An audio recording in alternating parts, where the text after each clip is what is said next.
Good day, my name is Aisha Olawale and we are from the Department of PR and HRM. My team members and I will be talking about business communication skills and strategies. What is communication? Communication is the process of exchanging ideas, information and messages between two or more persons through a medium in which the sender and the receiver can understand in a common sense. What is business communication? Business communication is the exchanging of ideas between employees and management with those outside the organization. Employees and management interact with one another through effective communication in order to accomplish organizational goals. Speaking on verbal communication. Verbal communication involves communication through the use of spoken words, languages, or sounds. There are four types of verbal communications, which are intrapersonal communication, interpersonal communication, small group communication, and public communication. Intrapersonal communication. Interpersonal communication is a form of communication in which a person is the sender and receiver of the information. These are the thoughts that we have with ourselves and the conversations we have with ourselves. Interpersonal communication. Interpersonal communication involves communication between two parties in which they swap roles as sender and receivers of information. Public communication. Public communication involves communication with a large gathering of people, which includes conferences, public speaking, gatherings, electoral campaigns, and so on.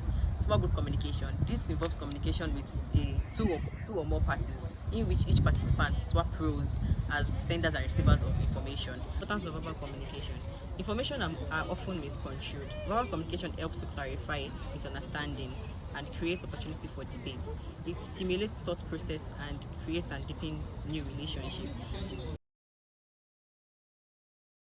Good day, my name is Yusuf Khadijat. I'm here to talk about nonverbal communication. Nonverbal communication can be defined as the process of conveying meaningful information without the use of words, either written or spoken. In other words, it can be defined as the process of communicating between two or more people through the use of hand movements, body movements, postures, and gestures. Nonverbal communication can be divided into 5 types. We have the kinesics, haptics, vocalics, prosemics, and chronemics. Kinesics is from the word kinesis, which means movement. It is the study of hand, arm, face, and body movements.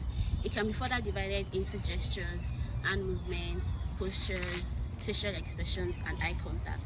Haptics.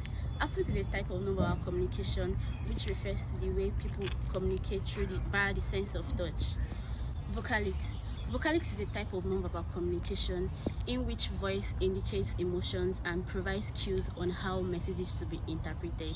It takes many forms such as tone, pitch, rate, and volume. Chronemics. Chronemics is a type of nonverbal communication that refers to the study of time and time cycles and how it affects communication, including the difference between generations of the past, present, and future orientation.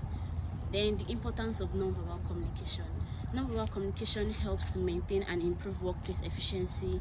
Nonverbal communication helps to give feedback to the listeners. It helps to achieve specific goals. And then nonverbal communication supports verbal message through giving speech. Hey everyone, my name is Marvelous Soineko. I'm speaking on listening and its importance in communication. Listening in communication is the ability to accurately receive and interpret message in the communication process. It's also a key to effective communication, which has an active process of getting information. Importance of listening in communication are: 1. It helps an individual in understanding the social environment. It helps in getting a piece of information in a better way. It helps in learning new language, and it helps in leadership skills. My name is Oluwadare Temiloluwa Ololade and my matric number is 1902060018. The topic I was given is the processes that are involved in listening.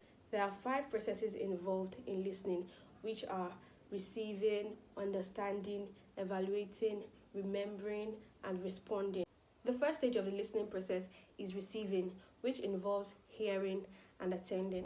Hearing is the physiological process of registering sound waves as they hit the eardrum. In order to be able to gather information through listening, we must first be able to physically hear what we are listening to. Attending is the process of being able to identify particular sounds which we hear as words. The next stage, which is understanding, involves comprehension. Comprehension is when the listener is able to determine what message is being passed across. The evaluative stage is the process of listening, in which the listener is able to assess the information that is being passed across qualitatively and quantitatively. The remembering stage occurs as the audience categorizes and retains information that was being passed during the process of communication. Memory is very essential throughout the listening process. The responding stage, which is the final stage of listening, is the process in which the listener responds to information, whether either through verbal or non-verbal reactions, which is based on long or short-term memory. My name is Chidera Iwozo, and I'll be speaking on listening skills and barriers to effective listening. What is listening? Listening is simply giving attention to a sound or action. On the other hand, skill is simply the ability to do something well. Listening skills are those skills that help us to accurately receive information during communication process. Also, there are attributes when it comes to listening, and they include: 1, stop talking and listen. When someone is speaking to you, you have to stop talking and listen to the person. 2, look into the speaker's eyes. As you listen, a sign of showing that you're actually listening is by looking into the person's eyes. 3, avoid a noisy background. For listening to be effective, the background has to be quiet. Also, don't focus on what the speaker is wearing, rather focus on what the speaker is saying. There are also barriers to effective listening. These are the things that hinder the listening process from being effective. They include distractions, noise, bulky information, and prejudgment. What are distractions? When the speaker is talking and you're distracted with your phone and other things. While listening, you have to pay attention to what the speaker is saying in order for listening to be effective. Also, bulky information. When the information being passed by the speaker or sender is too much, the listener will be lost in the process, and this is what promotes ineffective listening skills. Also, you have noise. When the environment is noisy, the listener will not be able to get everything the speaker is saying. So for listening skill to be effective, the environment has to be free from noise. You also have prejudgment. Prejudgment is when you already have an idea of the speaker before the speaker even says something. You don't even want to give the speaker an opportunity. When listening, you have to, empathize with the speaker, try to understand what the speaker is saying, and avoid every and any kind of prejudgment. So basically, this is what listening skills is all about, and the barriers to effective listening skills. Good day, my name is Ojoy Kuyefeishayo, and I'm here to talk about the concept of reading. We may ask ourselves, what is reading? Reading can be defined as a process that involves the identification of text. This identification of text leads to the development of comprehension in order to obtain and commit to salient points that may be used for the future. There are various strategies of reading. We can read because we want to preview a text, because we want to predict the text, because we want to identify main ideas, because we want to summarize, because we want to question, because we want to critique, because we want to make inferences, or because we want to visualize. This has to do with visualization, therefore has to do with physical presentation of these ideas. There are various types of reading. We have sampling. What is sampling? Sampling is a type of reading that is useful for determining or deciding whether or not to read a particular text, article, or book. Labeling. Labeling is a kind of reading that you involve in when you don't have sufficient or enough time to actually assimilate the concept of a particular text, article, or book. Studying is a more serious type of reading. Studying involves identifying words or text, understanding these words or text, and the ability to assimilate them for future reference. Other types of reading includes skimming, scanning, and summarizing. My name is Damilola Aluku. I'm here to talk about speaking. What is speaking? Speaking is an art of making vocal sounds. We can say speaking means to converse or express one's thoughts, feelings in spoken language. It may be an informal remark between friends or a formal address as well as presentation. There are 3 types of speaking situation we find ourselves. The first one is interactive speaking, second one, partial interactive, then the third one, non-interactive speaking. Interactive speaking. What is an interactive speaking? This involves face-to-face conversation or a telephone calls, which were alternately speaking as well as listening. The second one, partial interactive. This situation involves giving speech to a live audience where the speaker can see the audience and judge from the expression on their faces as well as their body language whether or not they are being understood. Number 3, non-interactive speaking. This speaking situation involves when recording a speech for a radio, television, or a video for broadcasting. Then we need to talk about speaking skills. What are speaking skills? These are skills that gives us the ability to communicate effectively.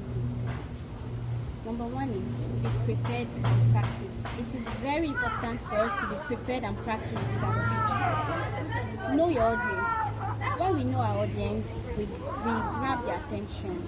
We are able to connect with them and grab their attention. Number 3, it is important for us to keep it short and simple. It is a key principle. We have to keep it short, precise and simple. Number 4, interact with your audience. By interacting with your audience, you get to know whether they understand or not. Speak with sincerity and passion. It is very important for us to speak with sincerity, in that whatever our speech is about has to be true and to the core. Fluency. When we talk about fluency, it also involves being prepared and practice. For us to be fluent with our speech, we have to be prepared and we have to practice. So, why do we need to speak? First, speaking saves time. And also, it provides an opportunity for feedback and clarification. When we speak, we get to listen to the other person and get whatever they want to say or for any clarification. Helps to convey message more appropriately with suitable tone, use of voice or use of words. That is, speaking conveys our emotion. It tells us the type of words or the choice of words is with a suitable tone. Also, effective way of communication. That is, speaking is an effective way of communication with a group of people, a large audience. Also, speaking is economical. That is, speaking saves time, and the time spent in preparing notes or circulars in an organization. My name is Ramon Kwambin. I'm here to talk about writing and its importance. Writing can be defined as the idea of putting words together for the reader. The following are the importance of writing. It maintains professionalism in the workplace. It enhances good decision-making process. It reduces workplace conflicts. It improves writing skills.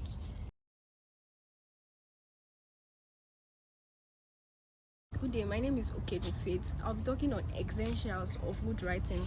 We have the style, grammar, conciseness, simplicity, and word choice. So when we talk about style, writing style basically means the way we present our text to the readers. Our fluency, our word choice contribute to our writing styles. A good write-up is expected to be in line with the writer's opinion, the reader's expectation, and the context topic. So when we talk about grammar, all writers are expected to follow grammatical rules, precisely that of English language. Then we have conciseness. The word concise means to avoid unnecessary words, symbols, and fillers while writing. Then we have word choice. The word choice contributes to our write-ups, resulting in clear emotions, clear imagery, and more compelling. Example, we have the denotation and the connotation. Thank you. Thank you.